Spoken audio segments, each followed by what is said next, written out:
masa close sale. Okay, kena cari apa? Cuba komen. Kena cari hot button. Okay, kemudian kita kena faham apa yang dia nak. Setiap orang yang masuk, yang kita WhatsApp, yang WhatsApp kita tak sama apa yang dia nak. Mungkin ada yang lebih kurang sama, ada berbeza. So kita kena tahu apa yang dia nak. So macam mana kita nak faham apa yang dia nak, kita kena dengar luahan dia dengan baik. Kena baca betul-betul, kena fokus apa dia luahkan, kena alert, kena peka. Okay, cari apa yang dia mahukan. Kemudian hot button dia tu, kita perbesarkan masalah dia. Contoh, dia berada pada tahap sakit lutut tahap kedua. So kalau dia biarkan, dia akan ada kesan jangka masa pendek, jangka masa sederhana, jangka masa panjang. Kita perbesarkan masalah dia, kita deep problem dia, kita deepkan lagi dia punya fear, dia punya ketakutan. Dengan niat kita nak bantu dia. Okay, kita besarkan masalah dia, deepkan problem dia. Kemudian bila dah deep problem dengan ketakutan ni hanya mempengaruhi 10 hingga 20% saja emosi dia. Tak cukup kat situ, kita dah deep, kita tak boleh biarkan kat situ, tak cukup, kita kena lambungkan impian dia. Kita kena tahu apa yang dia nak. Tadi kan dia dah luah. Okay, apa yang dia nak. Contoh, dia kata dia nak pergi umrah ataupun dia nak pergi haji supaya dia boleh tawaf dan sa'i. So, kita akan sentuh perkara tu. Cerita pasal umrah, cerita pasal haji. Kalau ada testimoni orang pergi umrah dah tak sakit lutut dengan makan produk ni, kena cerita. Sentuh pasal umrah je, jangan cerita pasal benda-benda lain. Sebab yang dia concern adalah pasal nak pergi umrah atau nak pergi haji. Fokus yang tu. Ataupun orang ni dia suka panjat bukit tapi dah sakit lutut, dia tak boleh panjat bukit. So fokus berkenaan panjat bukit saja. Ataupun dia ni selalu kena tinggal oleh family yang pergi melancong. Dia duduk rumah, dia teringin pergi melancong tapi tak boleh sebab sakit lutut. Just fokus pasal melancong. Fokus pasal tu saja. Sebab tu tak boleh copy paste, kena menaik, kena type. Fokus kepada impian dia, dreams dia, apa yang dia nak. So kita akan fokus tu. Ataupun dia kata dia takut jiran dia dah kena operate, dah operate habis 20,000, tapi tak ada kesan, tak hilang pun sakit lutut. So dia takut macam tu. So kita main benda dengan operate. Cerita pasal hospital, cerita pasal pasal kos untuk bedah, risiko bedah. So fokus kepada apa yang dia takut, apa yang dia nak. Fokus kepada tu, lambungkan impian dia. Cakap insyaAllah boleh sembuh. InsyaAllah tunjuk apa bukti-bukti, kalau ada testimoni, kalau ada kata-kata doktor. So benda tu yang kita nak lambungkan impian dia. Bagi harapan. Orang membeli produk kita bukan sebab beli produk, tapi dia membeli harapan. Dia beli harapan. Dengan harapan masalah dia diselesaikan. Dia akan beli bila emosi dia tersentuh, dan dia akan beli bila dia yakin dan percaya, dan dia nampak dia ada harapan dengan produk kita. So lambungkan impian dia. So nak lambungkan dari mana? Cari hot button tu. Tengok hot button, apa yang dia luahkan tadi, apa yang dia luahkan tu, pegang benda tu yang anda akan perbesarkan masalah dia, ketakutan dia, dan anda kena lambungkan impian dia. Apa yang dia nak, apa dia punya wants, dia punya needs, dia punya desire, anda lambungkan lagi. Okay, faham ke? Dapat ke sangat ni? Faham ke? Kalau faham, komen faham. Saya nak tengok siapa yang tonton video ni. Alright. Kemudian bila dah tahu apa masalah dia, dah faham apa dia nak, kita dah deepkan problem dia, ketakutan dia, kita dah lambungkan impian dia, apa yang dia nak. Kemudian sesuaikan masalah tu. Sesuaikan masalah dengan bagi tahu macam mana produk anda dapat selesaikan masalah utama. Anda cerita produk ni dia dapat selesaikan masalah ni macam ni. Lepas tu tunjuk kisah kejayaan. Kisah kejayaan ni adalah testimoni. Testimoni tu sangat penting. Testimoni ni saya pernah tengok satu research, dia dibandingkan bandingkan dengan 20 hingga 30 bahan pemasaran. Dia compare, testimoni ni nombor 1 yang mempengaruhi orang untuk orang beli. Testimoni nombor 1, dia punya kesan dia 90% lebih. Yang lain-lain sikit je kesan dia. So testimoni nombor 1. Macam saya start bisnes dulu 2013. Okay, Iqmal faham good. Saya mula dengan testimoni.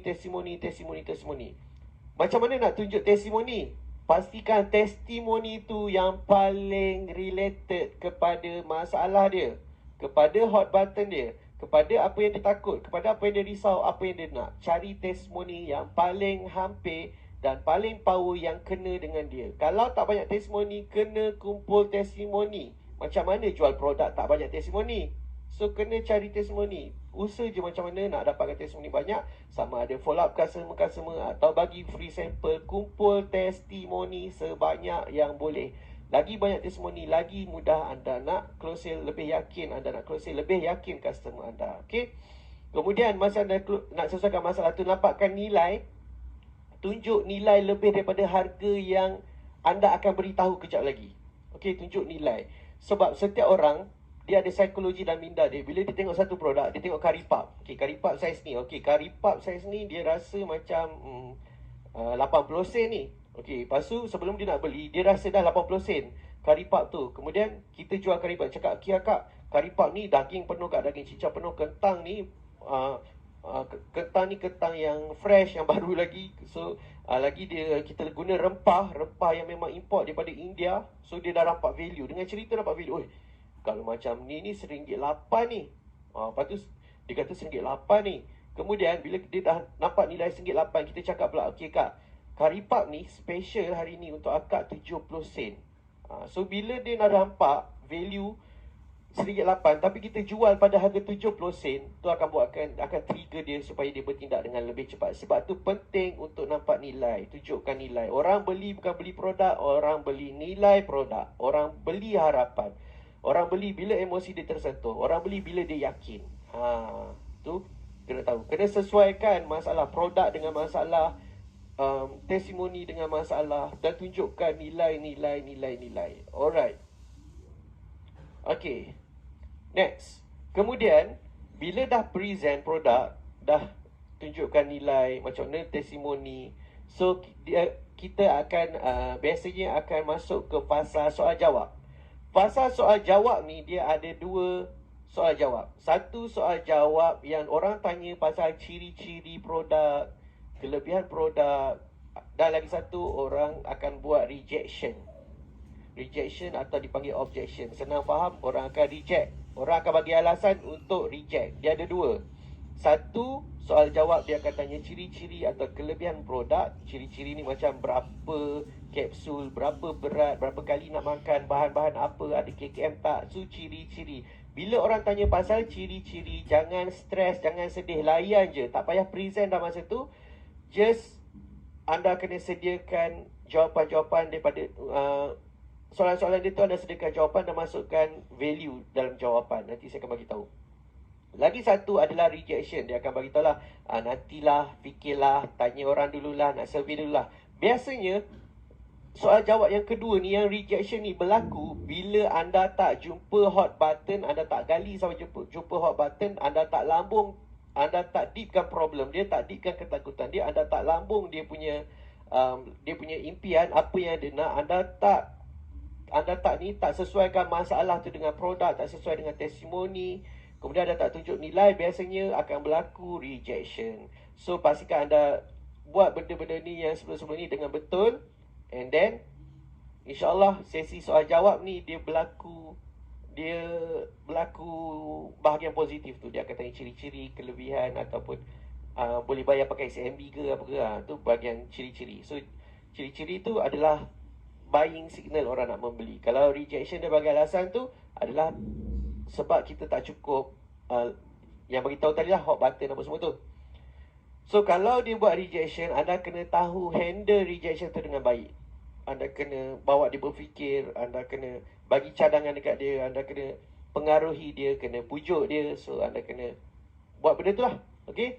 And then dalam sesi soal jawab ni, jangan jawab sebagai salesman, jurujual. Jangan jawab sebagai jurujual, jangan jawab sebagai counter pertanyaan. Anda kena jawab sebagai konsultan, sebagai orang yang mahir dalam bidang ni, orang yang pakar dalam bidang ni, orang yang sangat mahir dengan produk, sangat mahir dengan masalah customer, sangat mahir dengan masalah utama yang anda selesaikan. Jawab sebagai orang yang mahir, iaitu sebagai konsultan.